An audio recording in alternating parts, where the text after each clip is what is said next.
What's up, everyone? Today we're going to be looking at a poem by Maya Angelou, which is called Still I Rise. This poem basically talks about her very inspiring and very passionate response to oppression and her sort of reflection on the Black experience in America. In sort of doing the research for this poem, or just, based out of interest in trying to understand this Black experience in America for myself, I kind of, went down the rabbit hole and discovered um, some understanding of the history of slavery, and it's actually quite shocking when you look at it, and if you actually understand that the thing that she's talking about in this poem, it's actually not something that happened hundreds of years before she's talking. It's something which happened to her grandparents, potentially. Something that her grandparents lived in, and that her parents were old enough to be told the stories directly of. Like, it's very surprising to me that slavery in America ended in around 1860. 1860. Um, and so if you think about Maya Angelou,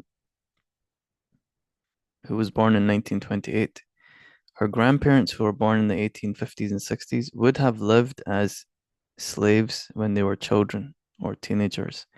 And her parents would have heard and listened to and spoken to people who were slaves. You see, this is how close she was to what she's talking about. And this is how close Black people in America actually are to the slave experience, which is insane when you actually think about it. There's also something else which is quite shocking. When you start to think about slavery in America, we're talking about North America here, and you think about the fact that uh, African people were essentially taken from Africa and taken to America. That is how Black people ended up there, okay, before, recent immigration trends. And so around 90% of all Black people in America today are the descendants of slaves, which is insane. If you think about that, it's insane. And again, you need to remember that what we're talking about in terms of closeness um, to the actual event, the actual thing of slavery, what this means is that f for Black people living in America today, it's like their great great grandparents were slaves, something like that. Huh? Um, and so you really need to take this into account when you think about the Black experience in America and, you know, sort of the different struggles they have, the different troubles they have, because around four to six, it's only around 4 to 6 generations removed from slavery. Generation means like lifetime.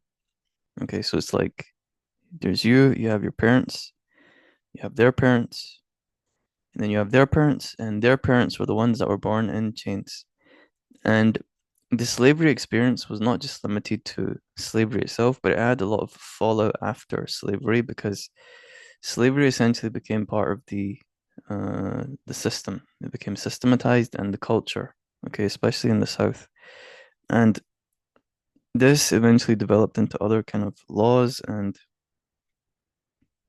what you need to understand is the reason that they had a big civil war in America, okay, is because there was 4 million slaves when this civil war thing happened. 4 million.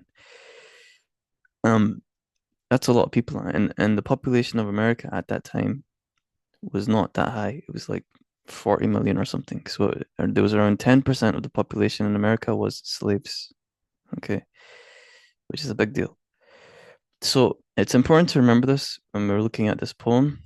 Okay, we're not just talking because sometimes today we can think that slavery and stuff was like hundreds of years ago or thousands of years ago, but it's not. Okay, especially not for Black people in America. It's actually very recent memory. And this is why you can see, like why Black people have so many problems in America with poverty and crime and these kind of things, broken homes and this kind of thing.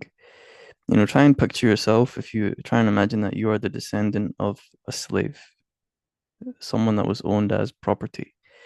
And it's not like far away from you because all of us at some point have had ancestors that were slaves, most likely. Excuse me, slavery is not unique to just the black experience or to America. Uh, Probably every nation on earth has engaged in slavery at some point in some way or some form and fashion. So we've all probably had some ancestor that was a slave. But if you think about it, for us, we might think, okay, that happened maybe, thousands of years ago or something like that.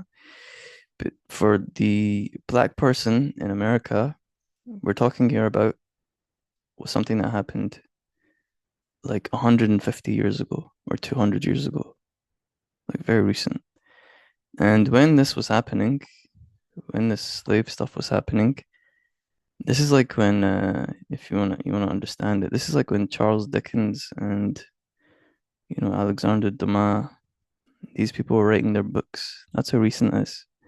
You think about Oliver Twist. That's when slaves were kicking about in America when they were going to war and stuff with each other for it.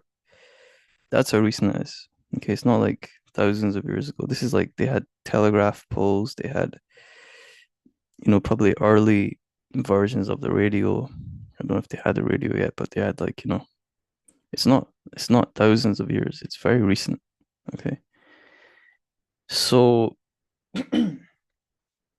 excuse me. Okay. So let's read this poem and then we'll talk a little bit more about the slavery thing and then that'll be it for this video. We'll just keep it nice and short. Okay, so this is Still I Rise by Maya Angelou. So she says, "You may write me down in history with your bitter, twisted lies. You may trod me in the very dirt, but still like dust I'll rise. Does my sassiness upset you? Why are you beset with gloom? 'Cause I walk like I've got oil wells pumping in my living room, just like moons and like suns, with the certainty of tides, just like hope springing high. Still I'll rise. Did you want to see me broken, bowed head and lowered eyes, shoulders falling down like teardrops, weakened by my soulful cries? Does my haughtiness offend you? Don't you take it awful hard, 'cause I laugh like I've got gold mines, digging in my own backyard. You may shoot me with your words, you may cut me with your eyes, you may kill me with your hatefulness, but still like air I'll rise. Does my sexiness upset you? Does it come as a surprise that I dance like I've got diamonds at the meeting of my thighs? Out of the huts of history's shame, I rise. Up from a past that's rooted in pain, I rise. I'm a black ocean, leaping and wide, welling and swelling, I bear in the tide. Leaving behind nights of terror and fear, I rise. Into a daybreak that's wondrously clear, I rise. Bringing the gifts that my ancestors gave. I am the dream and the hope of a slave. I rise, I rise, I rise. The first time I read this, it really gave me like goosebumps. It's like powerful, very powerful poem. And obviously she's one of the greatest, writers of all time. Very extremely powerful kind of poem. And it's a poem again of sort of defiance in the face of oppression. It's a poem about having pride and strength despite being oppressed and despite being stepped on. It's a poem who is addressed to the oppressor themselves. Now, there's some different, themes within the poem. There's sort of obviously the anti-slave master uh, address. There's also sort of her speaking on behalf of the female experience towards maybe masculine kind of oppression. Um, but yeah, it's just very powerful. It's very sort of rebellious and it's confident despite being, stepped on, kind of vibe. Okay, so we'll break it down a little bit and then we'll talk more about the slavery thing, and then that'll be it for this video. Okay, so she begins by saying, "You may write me down in history with your bitter, twisted lies." So she's sort of alluding to here the idea. It's often said that the victor is the one who writes the history books, meaning that whoever wins the war gets to write the history books. I don't know if this is, 100% true, but what she's basically saying is that the Black experience, as well as, any sort of when anytime people are like victimized by another people when they get conquered and things like this, then the conqueror or the people who gain power, the oppressors, the tyrannical people, they are able to basically reshape the identity of the conquered, of the victimized. As we can see, is what happened in the Black experience with a large group of people having their identity reshaped, remade as slave. And this is not their identity. Their identity is human. But the slave owners took them from Africa and then turned them into slave. And the Black experience in America, in we're talking about America, I mean like the United States, North America here, it was especially pernicious. It's especially bad, okay, because there was another sort of slave. Um, Slavery is not was not unique to North America. Okay, slavery was happening before that in South America. Some of you might not know this. And the slavery that happened in South America was actually a lot worse in terms of numbers of people enslaved and number of people that died because of the bad treatment. So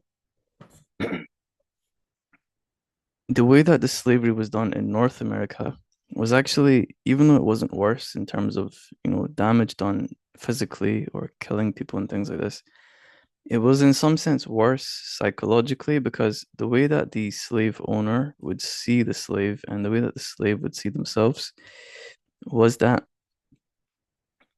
the slave owner would not see the slave as like they are oppressing them, or they wouldn't see them as like they're holding them prisoner, something like this. They saw them like these are our, you know, property, but not just property. These are our,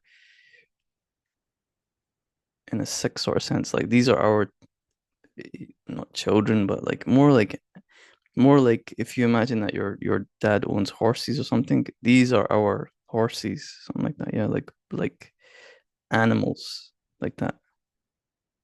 That's like the best way I can capture it. These are our kind of possessions, but not in the way of like just pure property, but more so like this is you know, a life form that I need to look after. And because I'm looking after this life form, I'm providing for them, giving them a house, giving them food and things like this. I'm being a good person. And I'm not being like those terrible people in South America who force their slaves to go work in mines and die because the work is so hard. I'm not being like them. Okay, so I'm not a bad person. I'm a good person. I'm not like those Catholics in South America.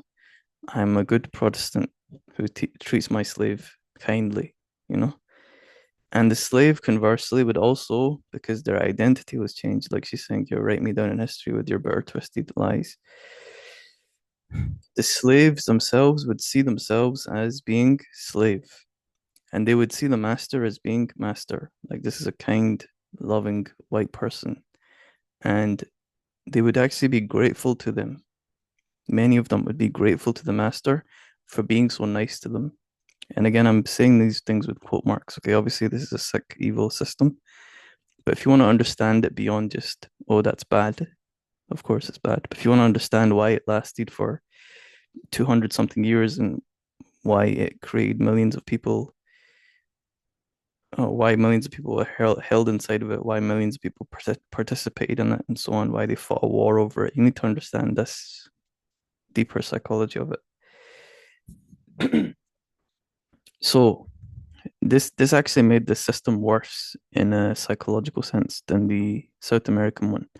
Because at least the South American one, the slaves there knew that they were being mistreated and they knew that they were not supposed to be treated this way because they're getting attacked, beaten, and all that kind of stuff. And so they would rebel, right? Like what happened in Haiti when they rebelled and they freed themselves, right? And these kind of rebellions would happen in South America, but they didn't really happen in North America, not really.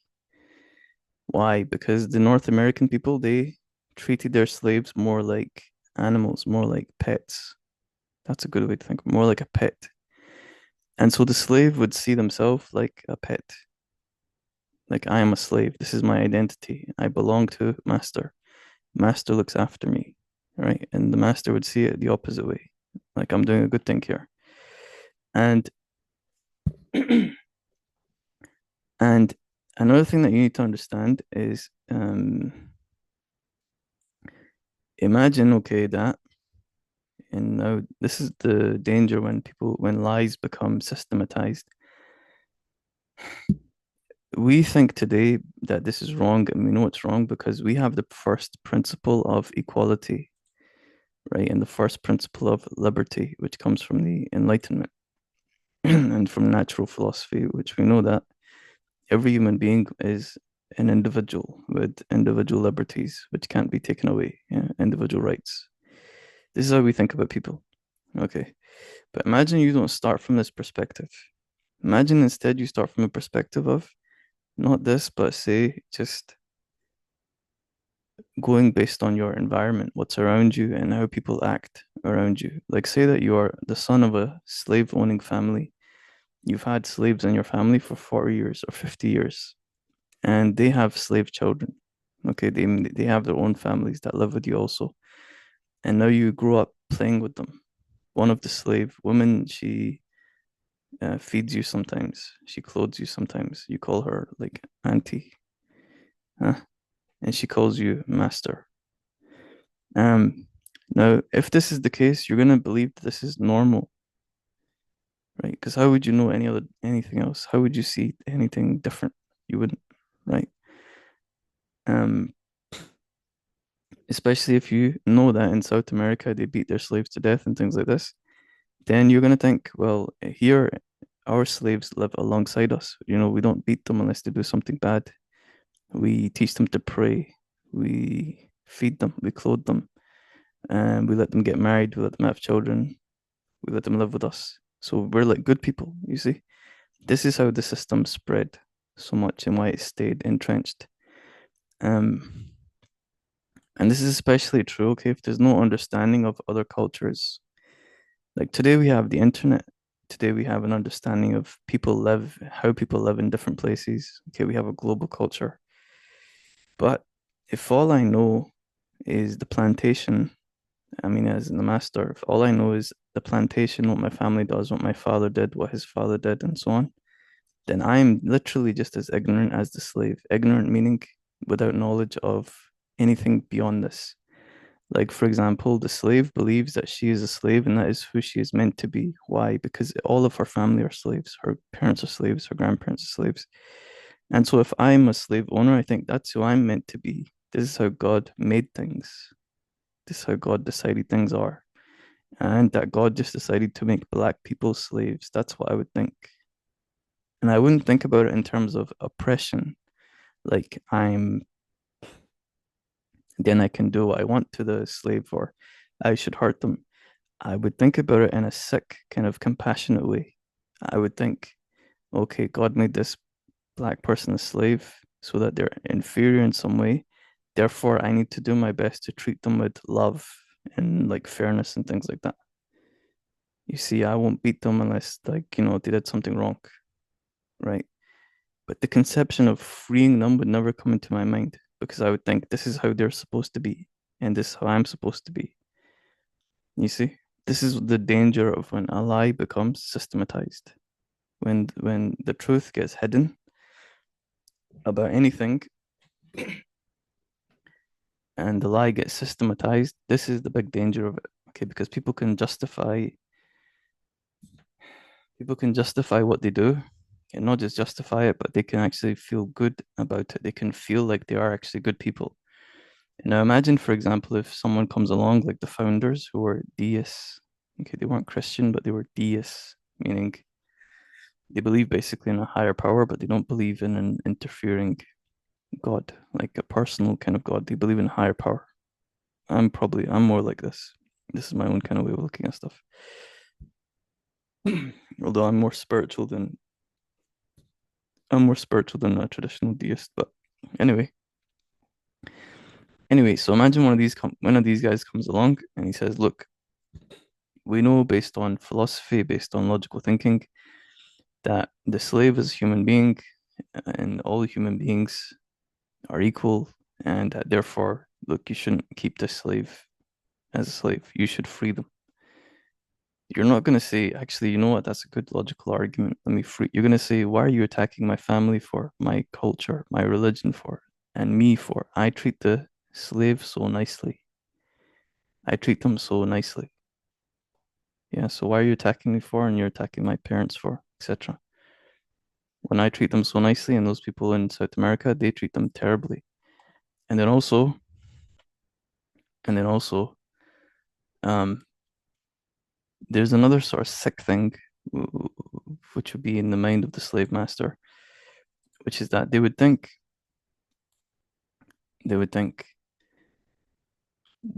how can I free this slave when the slave can't even read?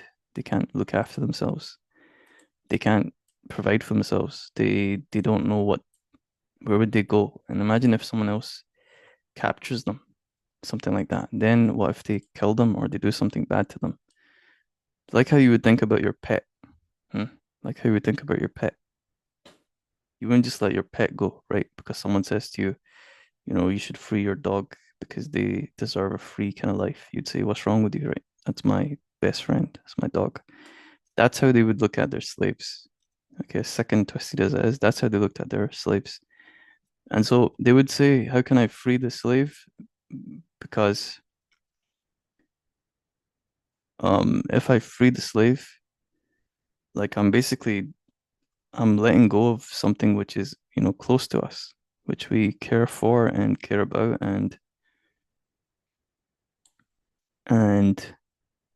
if I free the slave, then I'm basically betraying them. Like you would feel like if you let your dog go, like you're letting go of your responsibility in some way. You see, this is how they saw their this is how they saw their what's it called, slaves.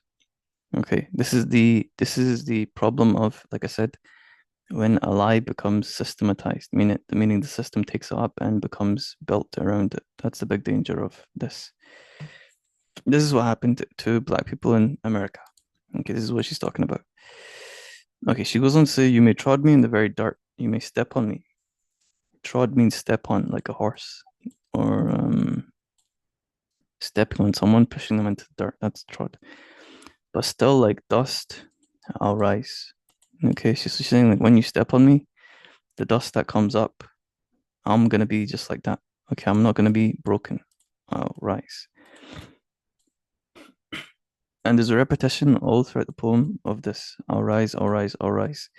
So it's a very much like a war song or like a song of inspiration, like a chant, something like that, like a chant or a hymn or something like that, something for revolutionaries and rebels to use when they're feeling low. Hmm.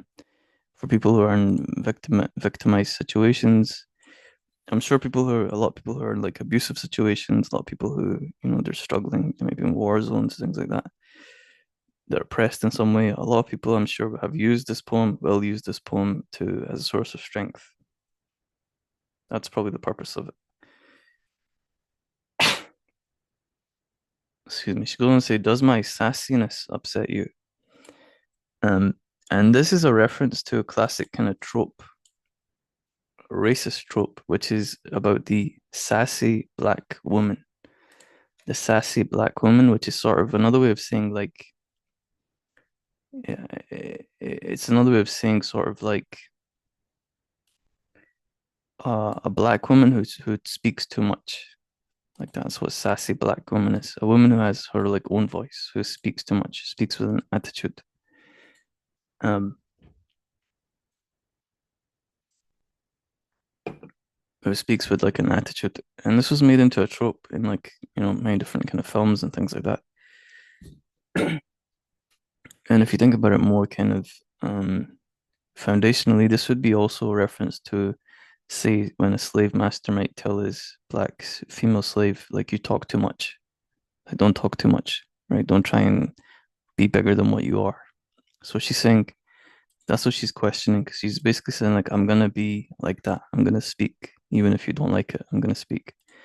Why are you beset with gloom? And this is a very good contrast. She's saying, like, look, I'm like, I've got attitude and I'm like happy and things. I'm shining basically. I'm shining and look at you, you're all like miserable, right? Because you know that you know that you're doing evil. Yeah. Somewhere deep inside of you, beneath all the justifications, like I laid out, all those justifications about I'm doing good in this and that, you know that you're doing evil. Mm. You know that in your soul that I'm a person just like you. So why would I not have freedom just like you? Right? But you're hiding it underneath your justifications. But you can't. This is the other thing about lying. The big danger with lying is lying is lying doesn't lying does not change reality, right? Another word for truth is reality. Another word for reality is truth, right? There is only one reality, the truth. And so lying does not change reality. It just covers it in like a bad way. It covers it for yourself primarily. You cover your own eyes against what you don't want to look at, like a frightened child or animal, something like that. But just because you close your eyes to something or you don't look at it, it doesn't change the reality of it. It's still there. Hmm. And when you do the wrong thing, when you do the wrong thing, and then you close your eyes to what you're doing and you pretend that you're not doing it, you lie about not doing it, it destroys your soul. It destroys your inner architecture. It destroys your inner joy, your inner light. Okay, so this is why she's saying, why are you beset with gloom? Because you cannot be truly satisfied if you know that you are doing evil. You can't sleep with yourself. It's not possible. Both good people and bad people suffer. Both. We suffer at different times. But when you're evil, and especially when you lie, you increase your suffering beyond anything that a good person will face. You increase it for yourself because you suffer based on your material circumstances and your reality, what problems you have, and then you suffer additionally based on your lying. And the more you lie and so on, the more additional suffering you add on to your original suffering. This is one of the key fundamental points which I found out when I did my investigation into evil. Excuse me, when I did my investigation into evil, one of the key fundamental principles that I found out was that the problem with um, doing evil is that it doesn't end your suffering, but it adds to it. It adds to it. And the more evil you do, the more you suffer. Okay, so this is the negative beyond just, so it'd be one thing if you did evil and it ended your suffering, but it doesn't. It adds to it, multiplies it. You become your own punisher alongside the suffering that you're having already. So this is what you're saying, you're beset with gloom. It's like you're being attacked, sieged with gloom, sadness. Because I walk like I've got oil wells pumping in my living room. You see, and this is the big benefit when it comes to being a good person. The big benefit of being a good person is that you get this inner courage and this inner golden confidence and this inner golden life force. Okay, you can be happy in the worst circumstances. Like I said, both bad people and good people suffer. It's not possible to escape suffering to some extent. Maybe you escape it and then it pops up here and there, but you will suffer at different times. This is just part of the human existence, the human experience of life. But when you are good, you will have an inner force, an inner light, which comes to you in your time of suffering. Okay, and I've experienced this, thank God, many times, and I hope that I will continue to experience it. But it's like an inner force which makes you brave beyond what you can imagine, and also it makes your struggle light. Okay, so you can think about it like the light of God or like divine assistance. Some people might call it the Holy Spirit. Some people might call it feeling the hand of the gods on you. Some people might call it like your guardian angel. People have referenced different names, different ways of looking at it, things like that. But it's like an inner kind of force. You could also call it the force of love in the universe, good energy. There's a lot of different ways you can conceptualize it, but it's like an inner force because you have goodness inside you. Okay, it's like a light in the darkness, which is inside you. And only good people get this. Evil people don't get this. They don't have this inner light, this inner candle. Okay. Just like moons and like suns with certainty of tides. And the evil person can see this. And it makes them suffer even more. Okay, they suffer once just because of life normally. They suffer twice because of their evil, which they do on top of their suffering, like they're lying and all that. And then they suffer a third time when they see the good person who is thriving, thriving despite their suffering. It's like if you imagine a woman who she's been in an abusive relationship and then she bounces back and she looks great and all that stuff. And then you imagine how the other person he is raging. He's like terribly angry because of how she is thriving like that. That's what it's kind of describing.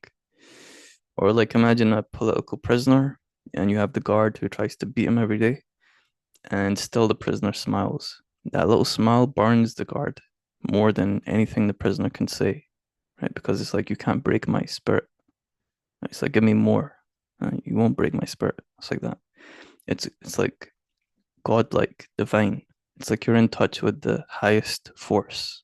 That's what that strength is. And the evil people, they really hate this because it's like they can't access it. They can't access it because they align themselves with the darkness, and there's no power in the darkness. It's all weak, right? It's weak. Um, so anyway, so she goes on to say, with certainty of tides, just like hope's spring high, still I'll rise. So what she's saying, like, there's no doubt that I'm gonna rise. Like how the tide goes in and out, the moon rises, the sun rises. I'm gonna rise. There's no doubt about it. Is what she's saying.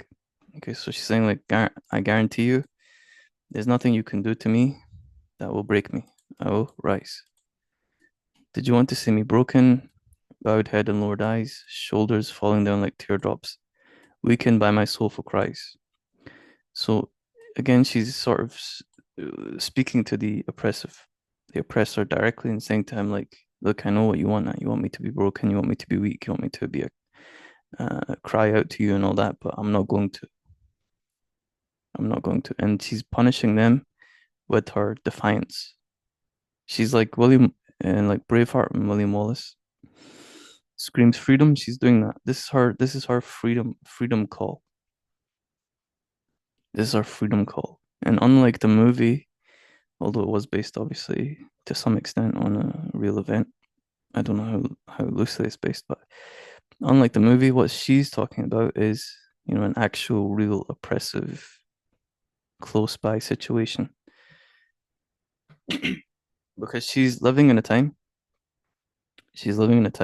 when not just slavery has just happened, but they've had these other oppressive laws be put into the system in which there's racial segregation. Okay, it's called Jim Crow.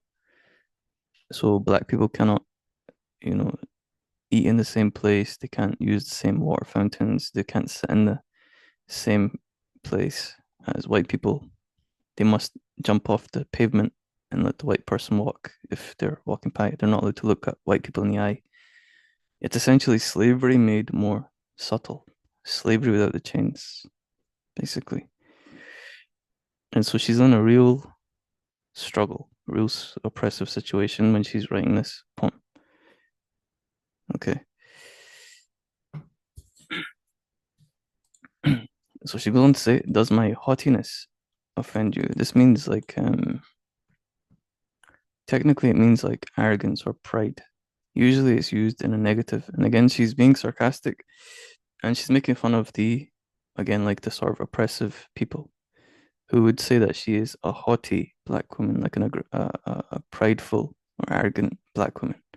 An uppity N-word is what they would call her, right? And she's basically saying she's claiming it, and she's saying, "Yes, I am that, and what? You can't make me not be that. Right? I'm not gonna let you step on me." It's basically like double middle fingers to the oppressors. That's what she's doing here. She's like the whole poem is like her sticking her middle finger up to the oppressors.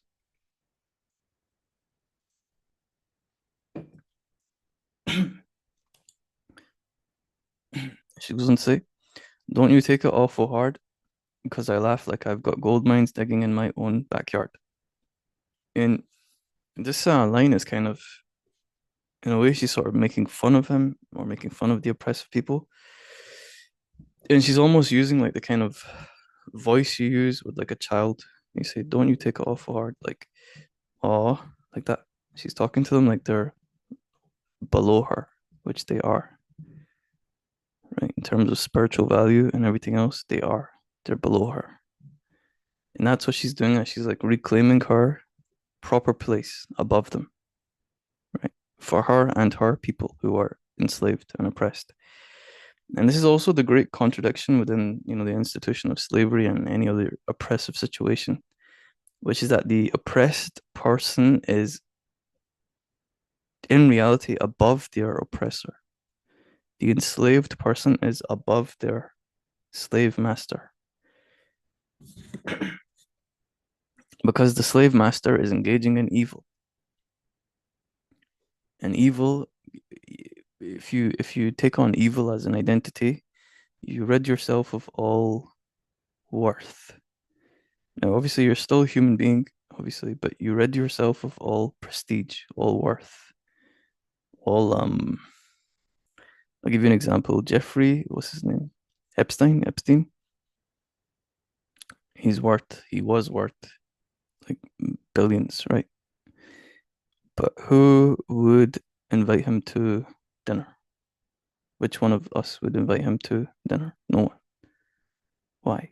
Because he's worthless, right? In the worst way. He is someone that has like negative worth.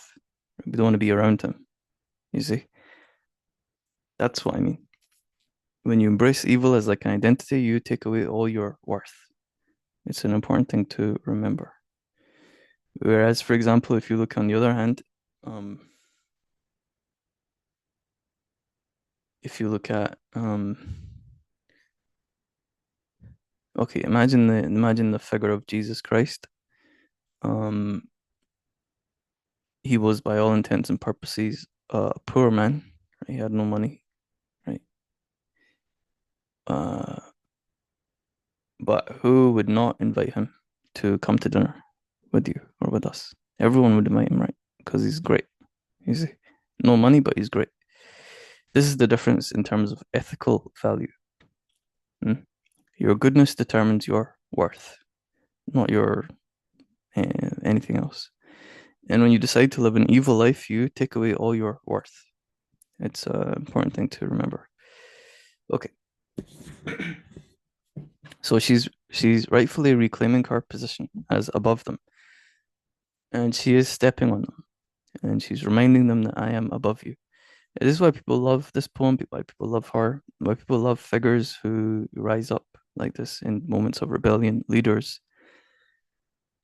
People like people love like people like Malcolm X or Muhammad Ali or Dr. King, Martin Luther King Jr. That is. Um, People love people like this because they correct the story and the picture. right? They put the bad person in their place, which is supposed to be below the good. They correct things. They correct the order of the world. That's why we love them. Mm. Okay. So, excuse me. So she goes on to say, "You may shoot me down with your words. You may cut me with your eyes. You may shoot me with your words. You may cut me with your eyes. You may kill me with your hatefulness. But still, like air, I'll rise." Again, she's saying, "Look, I'm indestructible. Why? Because I'm good, and my cause is just. There's nothing you can do to me. You can't hurt me." Which is like she's taking her. It's like taking her pen and stabbing it into the eyes of the slave master. That's what she's doing with this poem. Mm. And that's how they feel when they heard this poem. Obviously, at this point, there was no slavery, but the oppressive people who are still anti-black and racist and all that. And this is how oppressive people, tyrants and all that, how they always feel when the slaves or the oppressed, when they start to get their confidence and they start to rebel. This is how they feel, like you're taking your pen and stabbing it into their eyes, as they should feel, right? And they always lose. Look at any story. The darkness always loses, always. And the light always wins, always. So be sure that you align yourself with the correct side.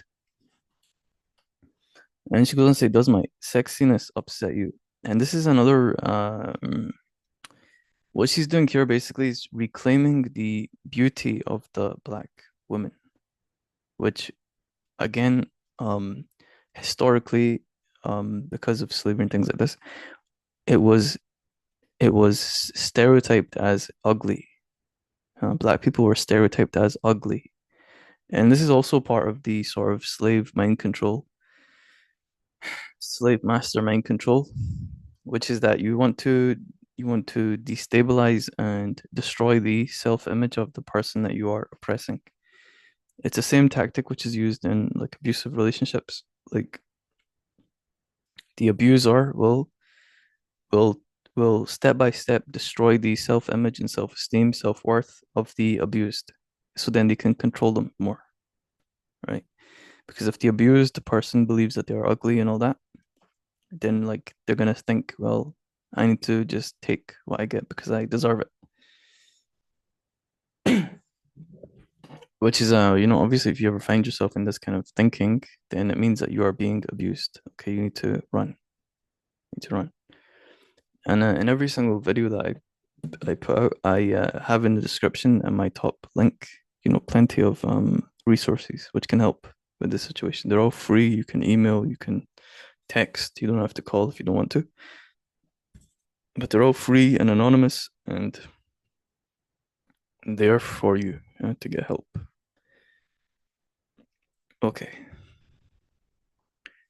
So then she goes on to say, "Does it come as a surprise that I dance like I've got diamonds at the meeting of my thighs?" And again, this is the same kind of link to this. And again, it's sort of linked to the idea that it's fighting against the lie again. It's cutting away against the lie that black people are uh, less than and dirty in some way and like diseased in some way. Excuse me, like diseased in some way, less than in some way. And what she's saying instead is she's flipping it and she's saying like, look, I'm like priceless, and what I have physically is also priceless. And it's interesting that she chooses diamonds because we know that diamonds have a close link with slave kind of practices, with slave mining and things like that. I'm sure she did it on purpose, and she's like a one of the greatest writers of all time. So I'm sure she did that on purpose. But that's what she's doing. She's reclaiming this. She's reclaiming not just the spirit of freedom and things like that, but she's also reclaiming um the aesthetic. She's reclaiming the beauty. She's reclaiming everything. She's taking it all. Okay, and she is basically by doing this stepping on the neck of the oppressor, the one that she's talking to, and every single one after that. She's stepping on all of their necks, and she's saying, "This is where you belong." And she goes on to say, out of the huts of history's shame, I rise. And obviously, huts, it's like a reference to like improper living, like a slave hut, where slaves were kept, slaves lived. Of history's shame, again, because this is a great evil that was done, systematized, and maintained. I rise. She's saying this won't keep me down. From past rooted in pain, which is obviously slavery, I rise. It won't keep me down. I am a black ocean, not just a river, not stream, but an ocean. An ocean is a thing which dominates. It's a thing which is not to be ignored. It cannot be ignored. An ocean will drown you. That's what she wants. She's doing in this poem. She's drowning every slave master. All the oppressors are getting drowned in her poetry. It's a black ocean as well. Once they enter it, they don't know where they are. They can't find their way out. There's no mercy for them in this poem. Powerful poem. Leaping and wide. And it's not just that it's deep, but she is wide. She's taking up space. She's destroying all oppression in this poem. Welling and swelling. I bear in the tide. She's moving, she's active, she's like a tsunami. Leaving behind the nights of terror and fear means she's not scared. This is one of the biggest kind of changes that happens with the person that is abused or person that is, tyrannized or victimized, oppressed. It's when they lose their fear of the slave master or tyrant or abuser, then the abuser loses all their power. This is why abusive people they go to such lengths to scare people. That's why it's their primary tactic. This is the big difference between abuse and genuine power, or like an abusive person and a genuinely powerful person. The abusive person primarily operates with fear, whereas the powerful person primarily operates with love. Why? Because the abusive person inside is weak, and so they need people to be scared of them so they stay far from ripping down their mask and their shield. Like the Wizard of Oz behind the little curtain. He's a little guy. He's not big, he's not strong, he's a little guy. That's what an abuser is. Or a little woman, a little girl. That's an abuser. But a powerful person, they have no curtain. They show you who they are. They have no fear because they're genuinely powerful. And so you can touch them, you can hug them, you can jump on them, and they don't react with fear. They react with love because they're powerful, right? They're powerful.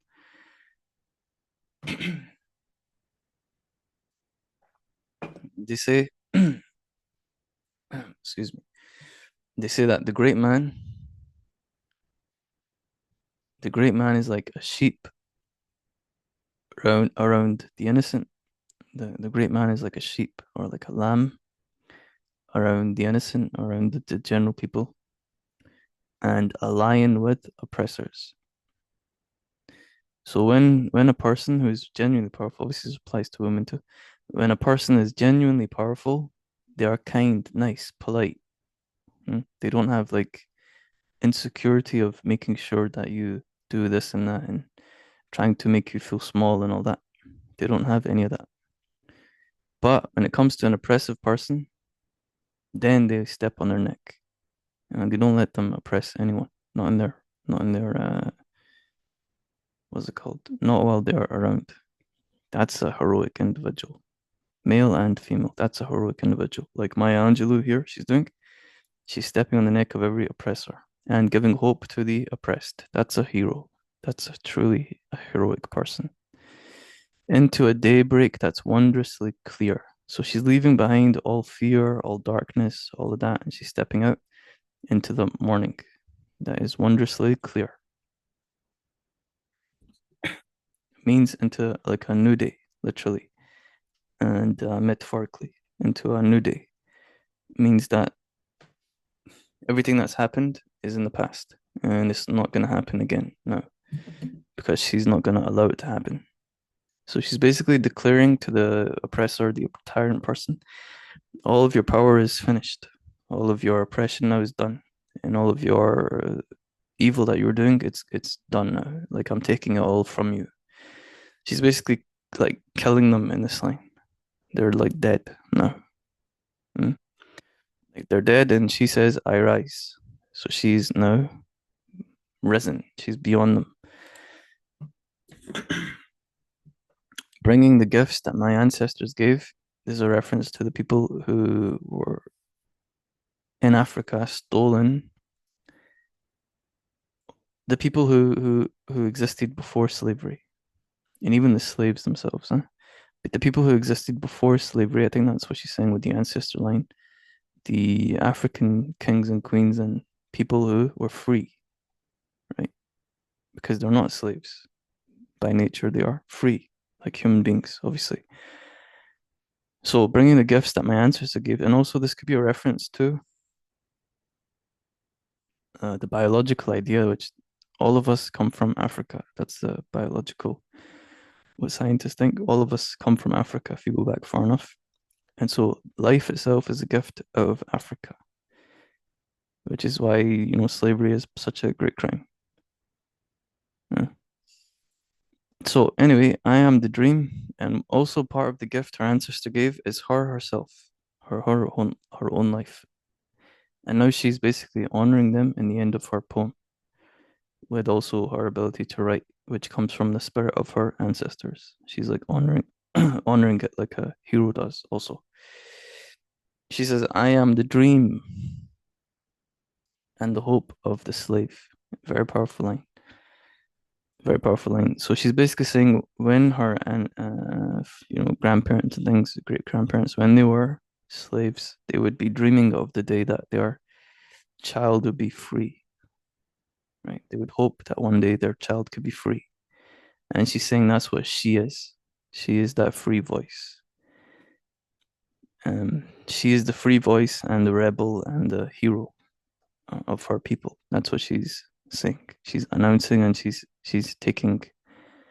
She is claiming and she's announcing and she's declaring all of that at once.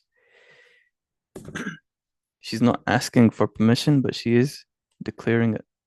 She's saying, "I am free. I am the dream." Confidence and self-worth. I rise. I rise. I rise. She says it 3 times in case you missed it. Very powerful poem. Very powerful poem. I recommend that everyone reads it. You could definitely add it to your collection of motivational poetry and things like that. Um, yeah, it's a great poem, and I think I also should say, in terms of all of this is obviously very, dark and evil and twisted and sick, things like that. But you shouldn't look at the story just there, finish the story there, but you should look at it in terms of where we're at right now, where we're at right now, right? Which is that we are now in a post-slavery era, at least for the majority of people, thank God. I know slavery still exists in some places and in some ways, but we are in the post-slavery era, and we should keep continuing to work in that direction it's until everyone is completely free. Huh? And that's the way that we, honor these people who were taken as slaves. That's what I think. So it's very important, to work on your personal character is the main thing. Your truth and your courage and your love. Because if the slave masters and owners and things were actually more ethical, more virtuous, if they were truthful, if they were truly truthful and based in love, really, and even without an understanding of other cultures and things like that, they still would have known what they were doing was wrong. And obviously, they did know what they were doing was wrong, but they just denied it because it was profitable or they're used to it. They didn't want to rock the boat, you know? There's a big problem with cowardice in a lot of people. But if they were truthful, they would have seen like this doesn't make any sense. Like this person is a human being and I'm a human being. So if they're a slave, why am I free? Right? Either I should be a slave too, or they should be free. And since I'm not a slave and I wouldn't want to be a slave, they should be free. It's like very simple one, two, three logic. And if they're truly based in love, they would have said, how is it possible that I can control this person completely? I can beat them, I can kill them, I can sell them to another person like an animal. How is this possible? It's not possible, right? They cry a lot and things. So if they truly were based in true virtue, they would never have participated. Okay, so it's very important that we all practice that ourselves. Obviously, we can't be perfect, but we we we need to make sure that we do our best and don't make excuses to do evil, especially not big evil. We all will do little evil. Yes, obviously, we do little evil. But doing big evil, especially when it comes to hurting other people, this is unacceptable. Okay, there's never an excuse to do big evil against someone else, especially. Even to do it on your own self is not acceptable, but to big evil on another person and to participate with other people to do it, that's unacceptable. Okay. It's better to die than to do that. And I don't mean to hurt yourself. Obviously, that's not what I'm talking. I mean, like, say if I found myself in this slave system and I think about it and I realize this is wrong, and I say, listen, we need to stop this. And they say, you keep talking like that, we're going to kill you. Then it's better for me to go grab my gun and take out a couple of these people with me. Slave owners, I mean, slave masters, like that. Okay, again, this is not a call to violence. Not relax. You're all like young, so relax. You don't. This is not. I'm being metaphorical here. Being metaphorical.